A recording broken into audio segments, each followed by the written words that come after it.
emotional intelligence is about you being able to recognize your own feelings. For example, recognizing that, oh, I am angry. And after recognizing, you're able to understand. Understanding like, oh, so I'm angry because, why am I angry? Maybe I've overworked and I've been overstimulated. I was in town, they pushed me around, this taxi guy insulted me. So you understand after recognizing, and then now processing all that and channeling your behavior based on that knowledge. That's emotional intelligence. So after understanding yourself, it should be able to guide what action you will take next. That's an emotionally intelligent person. For example, if you've recognized that you are angry, it starts with self-awareness, being self-aware. And this requires self-love, obviously. And after that, then you have the responsibility to help yourself out of that anger. So you're taking an action to aid yourself so that you don't splash all these emotions on everybody else. And it also requires you to understand other people's emotions. Because if you can be aware of your emotions, then you can be aware of other people's emotions, and you'll be able to understand, I think this person is triggered and I need to stop this conversation here because something I said must have rubbed them off. And that now is affecting your behavior because you have understood their emotions. Yeah, that's very true. And it requires you to have distance from yourself, in a sense. Like, if you can just hold yourself back, you're feeling an emotion, instead of going along with what you're feeling, you first, take a step back. I'm feeling angry. It's deep, but no, I shouldn't act upon it. Sure. Let me do this instead. Let me do that instead. Yeah, so it requires a bit of distance. And there are ways to be emotionally intelligent. First, give it a phone. Then we can expound on that, because there's specific definitions that we just need to air out. And then, so ways to be emotional, to develop emotional intelligence, it starts with you practicing self-reflection. You've spoken about that, you reflect on yourself. And this, I think, it comes in intervals. So every time you're dealing with people, every time you're feeling down, every time things are not going well for you, always find time to reflect on those times, like after they've happened. Or obviously you might act on your emotions during the moment, but later on, think about it, think about your actions, and that way you can work to fix them. That way you can work to develop emotional intelligence, to become better at managing your emotions. The next one is develop empathy. This is now where you direct it outwards to other people like you. The people you deal with, how are you empathizing with them? If someone comes at you and they're yelling at you, how are you reading such situations? How are you reading them? The next one is develop communication skills. Practice active listening and effective communication. Most times we're listening to our inner voices and we're not listening to the other person who's talking to us. So this requires you to just hold yourself back, listen to that person, be present, ask questions. They're open-ended questions that you can ask someone to allow them to speak more, and then you practice listening skills. And then the next one is manage stress.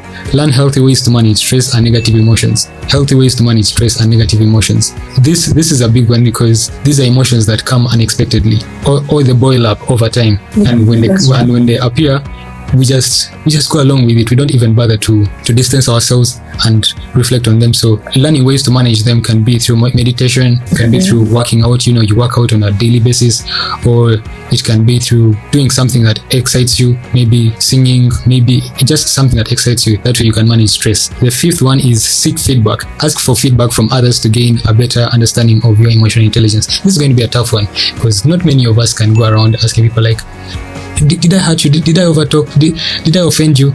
There are people who are going to be very straightforward and, did I offend you? If you know that you offended the person, there's no need of asking. Just apologize, apologize, or make it up to them.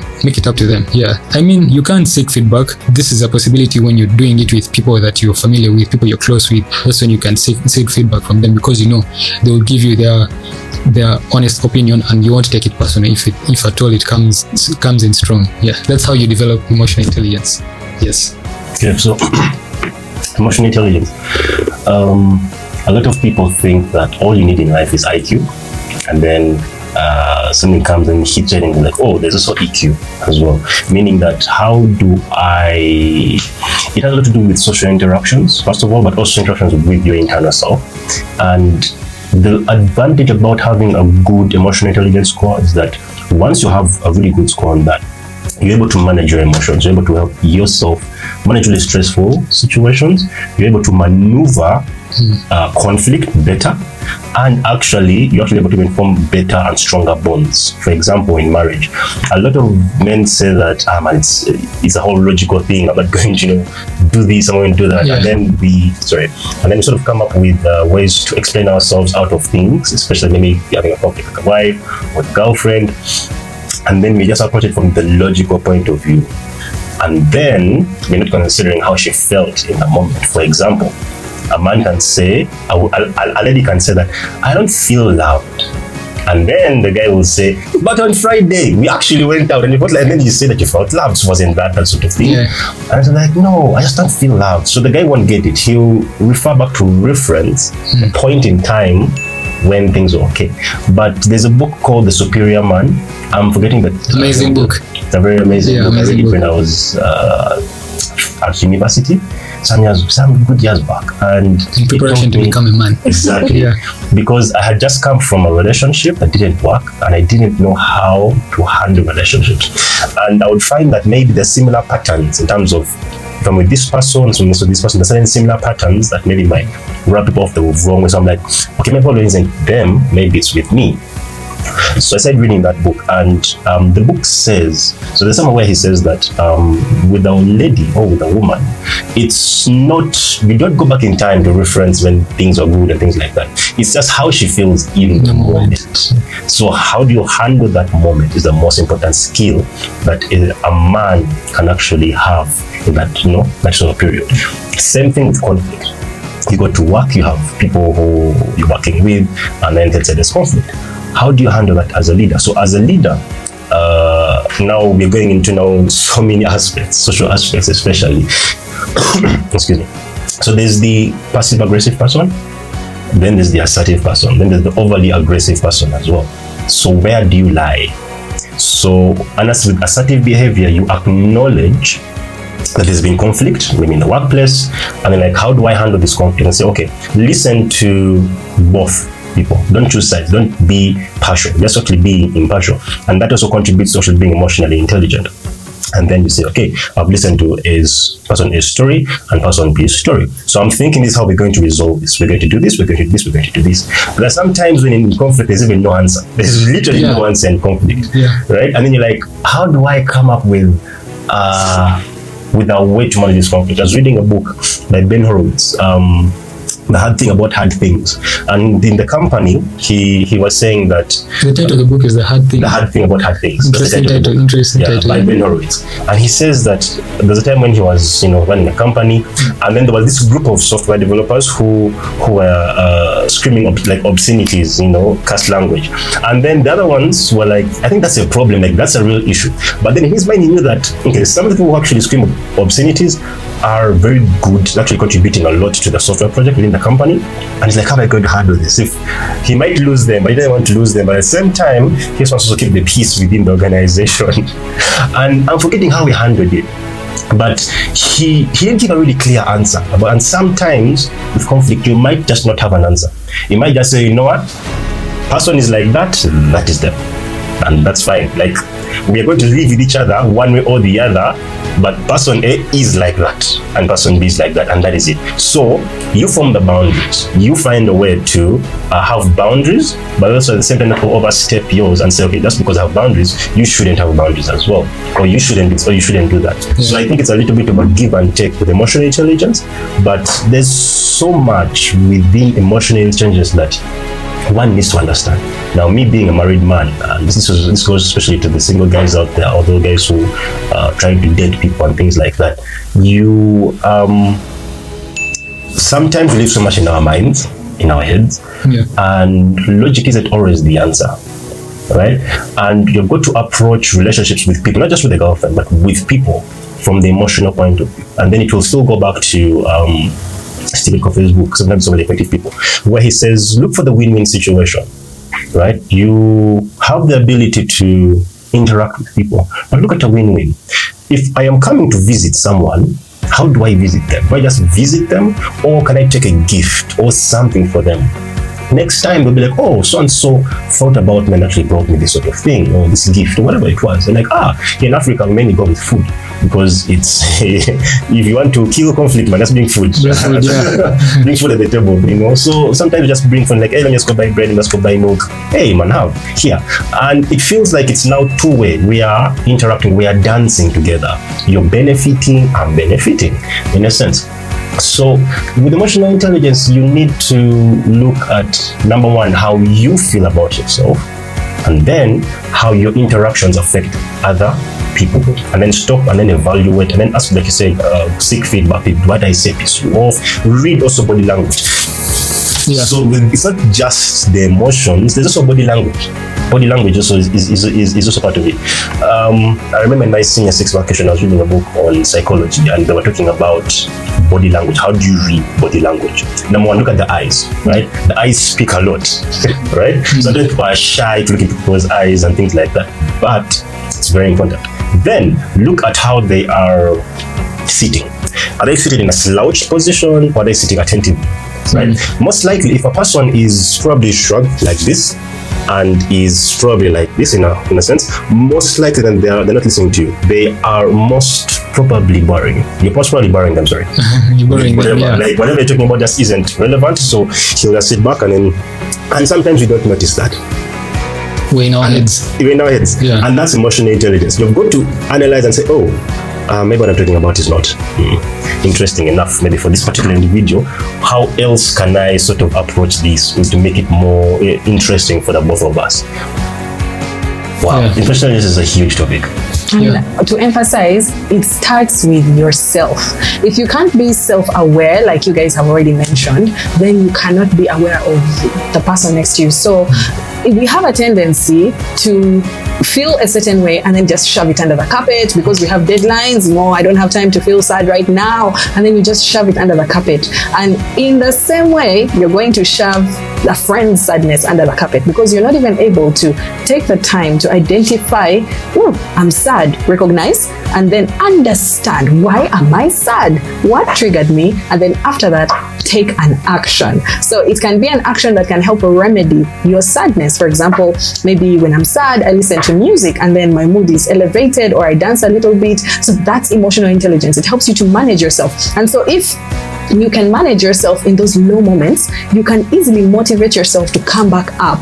So when you're working and you feel like this is not working out, you sense, I'm beginning to feel demotivated. Let's take action to bring back the motivation. What do I usually do to bring back my motivation? What motivates me? Like you said, when you watch podcasts and listen to other people that have already made it, you feel motivated. So you take action to do that and get yourself up. So having emotional intelligence improves your productivity and your performance, even in your workplace. Yeah, very, very true. Productivity. I like the fact that you brought up productivity because it's like at the core of being emotionally intelligent. If you're not able to be emotionally intelligent, you're not able to be productive. You're just not able to be productive. So I'm just thinking about, again, just going back to the elements that make up emotionally intelligent people. I think one of the things that people will normally avoid is conflict. That's something that is natural and should be accepted, especially when we are interacting with other people. Sometimes it's not okay, or I would say it's not okay to be scared of conflict. And I used to be like this a lot of times. So I had to learn ways of listening. Number one, if I started listening to yourself, as you said, you listen to yourself. And then as the person is interacting with you, what is your mind saying to yourself? Is your mind saying, wow, you messed up? Is your mind telling you such things? So you're listening to yourself internally, then you're also listening to what they're saying. And sometimes we overreact on emotional outbursts. Sometimes we forget that it's just in that moment. That's what it is. That's what it is. So handle the situation in that moment. Don't say things like, oh, you're so ungrateful. How can you be angry at that? Such a thing. I've done this for you. I've done this for you. Parents with their teenagers or their children, maybe husband and wife, maybe co-workers, or could even just be someone on the road. You must meet on the road. Maybe it's road rage and all these sorts of things. So you listen to your internal self, and then you begin to maybe put yourself in the shoes of the individual and say, if I say this to this person, and if I say the same things to myself, how would I feel? There's this book by Dale Carnegie, How to Win Friends and Influence People. Yeah. He says that when you're angry, just jot down on a piece of paper, like all things you'd love to say to that person, and then burn it up. Then sleep over it. You might find that probably the next day you're in a much better mood. You wouldn't say that. And then in the book, he gives an example of Abraham Lincoln. That's what he used to do, like when he was angry at his ministers or someone he had delegated work to and they didn't complete it. He would just write on a sheet. They noticed it when he passed away. They went into his files and like they saw that. So he would write and then he just keeps it away. Then the next day he comes back, he forgets that he actually wrote that. So yeah, that's a good strategy. Just write and then like think about it. Like go and do something else. Sometimes we actually looking for avenues to express our emotions. Then we start causing problems, start bringing about trouble, and yet that's not a good way to handle things. And it starts by knowing yourself. It just starts by knowing who you are. And I think the best way for you to know who you are is by finding like heroes or like people who inspire you. When you find people who inspire you, you pick up on their life or you pick up on their qualities. The best way, I would say, read books. But most people don't have the discipline to sit down and read books unless if you're like so curious and so interested in like just learning more. Because to learn you need to be curious. You need to be curious about something, and curiosity starts with like knowing that you're missing out on something and looking for that thing that you're missing out on. So you gain curiosity. But if you can't do that, if you can't sit down and read books because you're too busy, you have moments when you're free. Start watching maybe a series. And I say a series, not a movie, because series over time you're growing with the character. You're growing with the characters. You watch this character, you're picking up on them. You pick up on their qualities. When you watch Peaky Blinders, you see how Shelby conducts his business. They take you through his story, how he starts as this guy who is very tough, and over time he becomes a family man. He starts learning to love his wife and love the people around. Before it's all about business. Yes, he's still a family man because he has his brothers, but they're doing things the way men do things. And now when he gets a wife, all of a sudden he's more open. He's more emotional, he's more empathetic, over time. And you start picking up on his character, and then you read yourself as well as you're watching the series. That's a strategy I use for myself, and I think it can help those who are lazy to read. Okay, and lastly, maybe a technique that can help you to distance yourself from the emotions is breathing. Breathing in and out. Breathe in and out before you like burst out. And also, yes, I know you're so busy, but take that time off to actually understand your feelings. It's so important. Take the time to understand your feelings. And just add to that, the most emotionally intelligent people are the most present people. I'll just give a scenario. That means you should practice being present. Yes. The scenario. I'll just give a scenario. So in the book, I think it's the Wealth of Superior Man, which is another book. They say a man is like a ship and a woman is like the wind. So the wind pushes the ship. It can come in any direction or from any direction. And then the ship moves maybe to the left or to the right, or maybe it's pushed back. But the man has an anchor, and his anchor itself will be going this direction. Now, the idea here is that in conversation with the woman or anyone else, basically, take the wind, look at the wind, and then flow with the wind. Say, for example, someone says, I feel angry about whatever has pissed them off. And then you can say, oh, well, why does that make you angry? Right? You're flowing with the wind. You're now digging deeper. So someone says a comment, dig deeper into it and be like, what's that all about? What's in here? Right? So the wind has come, flow with the wind. Don't resist it. Versus someone who says that I am angry at this, and like, why are you always angry? Why are you always angry? And that's why you find that some people might not even have friends. I'm sorry to say, but some people don't actually have friends because of not being really emotionally intelligent. And sometimes it can be a good thing or a bad thing depending on the structure. For example, it could be a good thing simply because it helps you eliminate friends who are fake. You think you have friends, or eliminate friends who are genuine. It can go either way. It can go either way. So you're supposed to strike a balance. So you rather be on the spectrum where you eliminate friends who are fake. You rather be there. Depending on the level you are at in your EQ, you might eliminate friends who are actually genuine or friends who are just fake. And the last one is that if you're able to understand yourself, being emotionally intelligent, you're able to affect those around you with your emotions. Like someone is coming at you with so much energy and so much anger, but because you're calm, you affect them. They slowly by slowly match up with your energy, and you have to make sure your energy has to be a lot stronger than theirs, because if they sense any bit of you're not sure, like hesitation, you're not sure about, then they'll overpower you with their emotions, with their anger, with whatever they're throwing at you. But if you're strong at your core, because you understand yourself, you're able to affect them and stand your ground, and then help them adjust or help them improve on how they're feeling. Yeah. Can I add something to that? Just one more thing. Yeah. So what you're saying is someone's in an emotionally high state, probably someone's in an emotionally low state, right? Now, in psychology, the idea is to mirror. If you want to achieve better results, is to mirror them. So high energy. You're like, oh, I'm so angry at this. Like, hey, by the way, yes, what they did was wrong. Yeah. So you match their energy, and then you slowly take it down a notch. Because at the end of the day, it's like looking into the mirror, and you're sort of able to resonate with that individual. So they feel like you're resonating with them at the same frequency or the same level, whatever it will be, the same emotional state. So you take it on, match their level of energy, right? Because sometimes when you're not matching it, they'll feel like you're not listening to them. I think it comes down to like scenarios.